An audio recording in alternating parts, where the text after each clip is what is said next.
स्वागत करता हूं दोस्तों आप सभी का प्यूर ऑक्सफोर्ड ऑफिस के इस यूट्यूब चैनल पर जो देता है पटना यूनिवर्सिटी से रिलेटेड सभी अपडेट्स आपको सबसे पहले। अगर चैनल पर नया है तो चैनल को सब्सक्राइब कर लीजिए और नोटिफिकेशन पे ऑल प्रेस कर दीजिए ताकि पटना यूनिवर्सिटी से रिलेटेड सभी अपडेट्स आपको मिल सके सबसे पहले। साथ ही साथ हमारा जो टेलीग्राम चैनल है इसको ज्वाइन कर लीजिए।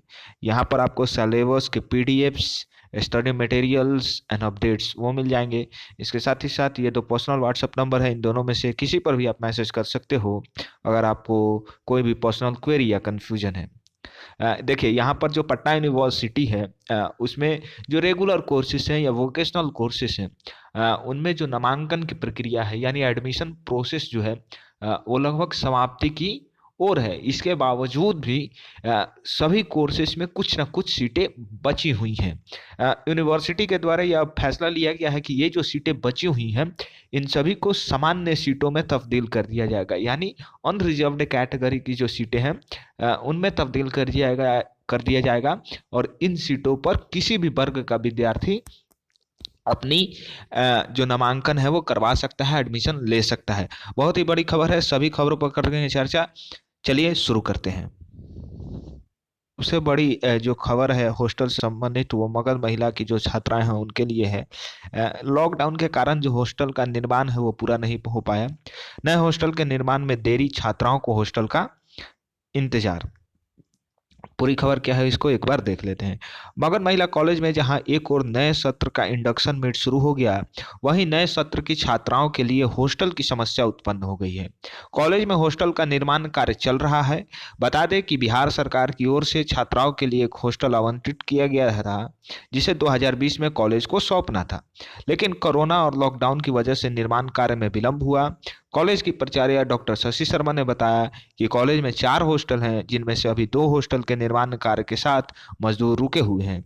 इसके अलावा इंडक्शन मीट में बीकॉम की 20 छात्राएं बिहार के अलग अलग जिलों से अपने अभिभावकों के साथ आई थीं और अभिभावकों ने हॉस्टल के लिए कहा है। पुराने हॉस्टलों की स्थिति जर्जर हो गई है, वहीं थर्ड ईयर की छात्राओं को मैत्री एवं अवंतिका हॉस्टल में एडजस्ट किया गया है। हमें हॉस्टल कब मिलेगा, जानकारी मिले। तो अब देख रहे हैं कि लगातार कोविड-19 के कारण यहाँ पर जो निर्माण कार्य है मगध महिला कॉलेज में जो नया हॉस्टल बनने वाला था वो रुका हुआ था और इसके कारण हॉस्टल की समस्या उत्पन्न हो गई है। यूनिवर्सिटी के द्वारा आगे इस पर क्या फैसला लिया जाता है उसको हम लोग लगातार अपडेट करते रहेंगे। आपको सभी को मालूम होगा कि यहाँ पर स्पॉट राउंड का एडमिशन चल रहा था बीए में और टोटल जो है 160 छात्रों ने यहाँ पर एडमिशन लिया स्पॉट राउंड में। पटना विश्वविद्यालय के विभिन्न कॉलेजों में बीए में नामांकन के लिए सोमवार को काउंसलिंग हुई। इसमें 160 छात्र छात्राओं ने काउंसलिंग के बाद नामांकन लिया। छात्र कल्याण डीन प्रोफेसर इनके झा सर ने बताया कि स्पॉट राउंड में सभी कॉलेजों की सीटें फुल हो गई हैं। अब एससी एसटी कैटेगरी में कुछ सीटें खाली हैं। उन्होंने बताया कि पटना कॉलेज में 12, बीएन कॉलेज में 10 और मगध महिला कॉलेज में 10-15 सीटें खाली हैं। इस खबर को पूरी डिटेल से बताऊंगा और बताऊंगा कि कैसे ये जो सीटें बाकी हैं इनको सामान्य में सीटों में तब्दील कर दिया गया है और इन पर अब एडमिशन डायरेक्ट कॉलेज लेगा। पूरी वीडियो में बने रहिए। यहाँ पर लॉ कॉलेज में नामांकन आज तक। लॉ कॉलेज में आप सभी लोगों को मालूम होगा कि यहाँ पर फर्स्ट मेरिट लिस्ट अनाउंस कर दिया गया था और उसके अनुसार एडमिशन प्रक्रिया चालू हो रही है। कई लोग सेकंड मेरिट लिस्ट का इंतजार कर रहे हैं, तो कब आएगी सेकंड मेरिट लिस्ट इसकी भी जानकारी है। पटना लॉ कॉलेज में पहली मेधा सूची के आधार पर नए सत्र में नामांकन प्रक्रिया चल रही है। पटना विश्वविद्यालय प्रशासन ने पहली बार सूची के आधार पर नामांकन के लिए 12 जनवरी तक का वक्त निर्धारित किया है, यानी कल तक जो है वो पहली जो मेधा सूची थी फर्स्ट मेरिट लिस्ट था उसके आधार पर नामांकन लिया गया। सोमवार तक लॉ कॉलेज की लगभग 60% सीटें फुल हो चुकी हैं। अनारक्षित कोटे में लगभग 2 दर्जन सीटें ही खाली हैं। मंगलवार के बाद खाली बची सीटों के लिए दूसरी मेधा सूची जारी की जाएगी। लॉ कॉलेज में एलएलबी के लिए नामांकन प्रक्रिया सबसे देरी से शुरू हुई है। उम्मीद की जा रही है कि जनवरी के आखिरी सप्ताह में एलएलबी की कक्षाएं शुरू हो सकेंगी। तो यहाँ पर जल्द से जल्द नामांकन प्रक्रिया समाप्त हो जाएगी और जल्द ही यहाँ पर जो सेकंड मेरिट लिस्ट है यानी जो दूसरी मेधा सूची है उसको जारी कर दिया जाएगा। वुमेन्स ट्रेनिंग कॉलेज में इंडक्शन मीट था। देखिए यहाँ पर वुमेन्स ट्रेनिंग कॉलेज में मंगलवार को बाकी बची छात्राओं का इंडक्शन मीट का आयोजन किया गया। 2 दिनों में हुए इस मीट के बाद अब छात्राओं की पढ़ाई शुरू होगी। कॉलेज की प्राचार्य डॉक्टर मुनम्मर जहां ने कहा कि कोरोना को लेकर हमें सावधानियों के साथ पढ़ाई शुरू करनी है। कॉलेज में सारे नियमों का पालन करना जरूरी है। अब देखिए यहाँ पर वोकेशनल कोर्स जो था उसमें भी स्पॉट राउंड का एडमिशन चल रहा था पटना विश्वविद्यालय में, और वो भी अब समाप्त हो गया है। पटना विश्वविद्यालय में वोकेशनल कोर्स की स्पॉट राउंड काउंसलिंग संपन्न हो चुकी है। हालांकि प्रक्रिया के दौरान कुछ सीटें रिजर्व कैटेगरी में बची हुई हैं। अभी भी सीटें देखिए रिजर्व कैटेगरी में बची हुई हैं, जिन्हें डी रिजर्व कर उन पर नामांकन लिया जाएगा। इनको क्या कर दिया जाएगा? डी रिजर्व, यानी कि ये जो सीटें रिजर्व है अब ये रिजर्व नहीं रहेगी, बल्कि इनको अनरिजर्व्ड कैटेगरी जो है उनके लिए भी अवेलेबल करवाया जाएगा। यानी किसी भी वर्ग का विद्यार्थी अब इन सीटों पर एडमिशन ले सकता है। चलिए, बीसीए एवं बीबीए के लिए व्हीलर सीनेट हाउस में काउंसलिंग का आयोजन किया गया था। अगली खबर की ओर बढ़ते हैं। पटना विश्वविद्यालय में पीएचडी शोधार्थियों का होगा प्लेसमेंट। बहुत ही महत्वपूर्ण खबर है। पीएचडी के जो भी छात्र हैं उन सभी के लिए, इनको आप अगर पढ़ना चाहते हैं तो स्क्रीनशॉट ले लीजिए, या जो टेलीग्राम चैनल है हमारा PU the Oxford of East, उसको ज्वाइन कर लीजिए, वहाँ पे ये पेपर कट अवेलेबल होगा। बढ़ते हैं अगली खबर की ओर, जो कि है महत्वपूर्ण।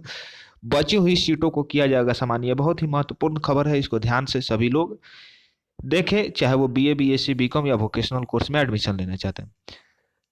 पटना विश्वविद्यालय में बीए के लिए 9 मेधा सूची जारी करने के बाद भी सीटें नहीं भर सकी। विश्वविद्यालय की ओर से पहली बार केंद्रीयकृत तरीके से नामांकन लिया गया था। सभी को मालूम है कि इस बार सेंट्रलाइज एडमिशन हुआ था।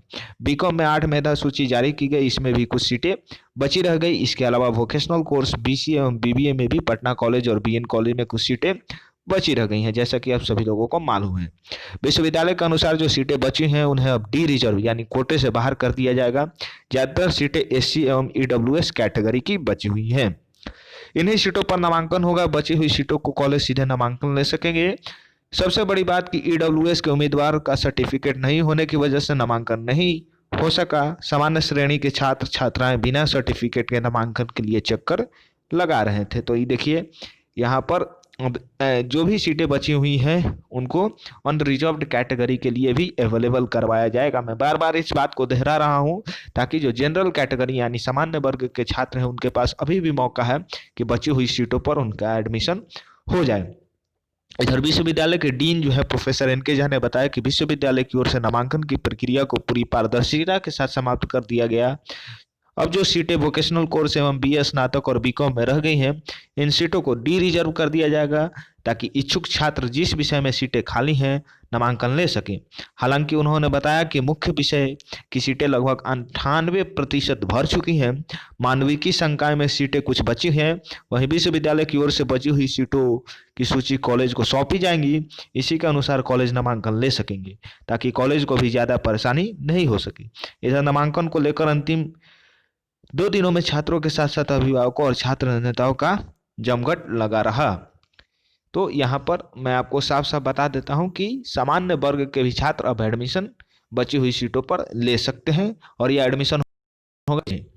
जैसा सोचेंगे वही वैसे ही बनेंगे। यहाँ पर आप सभी लोगों को मालूम होगा कि कल यानी 12 तारीख को नेशनल यूथ डे था और स्वामी विवेकानंद के जन्म तिथि पर मगध महिला कॉलेज में काफ़ी ही शानदार यहाँ पर संध्या का आयोजन किया गया था। और जिनको भी ये खबर पढ़नी है आप यहाँ पर स्क्रीनशॉट लेकर पढ़ सकते हैं। उतनी महत्वपूर्ण खबर नहीं है। बाकी उम्मीद है आपको वीडियो आई होगी पसंद। अगर वीडियो आई हो पसंद तो वीडियो को लाइक कीजिएगा, चैनल को सब्सक्राइब कीजिएगा और शेयर कीजिएगा उन फ्रेंड्स के साथ जो पटना यूनिवर्सिटी में बीए, बीएससी, बीकॉम या वोकेशनल कोर्सेज में लेना चाहते थे एडमिशन। बहुत बहुत धन्यवाद।